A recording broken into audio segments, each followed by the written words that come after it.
లక్ష్మీదేవి ఆనందంతో మీ ఇంటి సింహద్వారం దగ్గరకు వచ్చి మీ ఇంటి తలుపు తట్టి ఇంట్లోకి వచ్చి తరతరాల్ని అనుగ్రహించాలంటే, చిరకాలం ధనానికి లోటు లేకుండా ఉండాలంటే 101 రూపాయి బిళ్ళల విధి విధానం పాటించాలని రహస్య పరిహార శాస్త్రంలో చెప్పారు.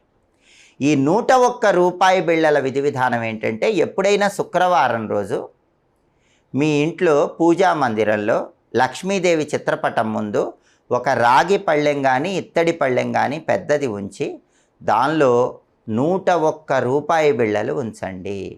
ఆ 101 రూపాయి బిళ్ళల మీద ఒక మట్టి ప్రమిదలో ఇంకొక మట్టి ప్రమిద ఉంచి ఆవు నెయ్యి కానీ నువ్వుల నూనె కానీ పోసి 3 ఒత్తులు వేసి దీపాన్ని వెలిగించండి.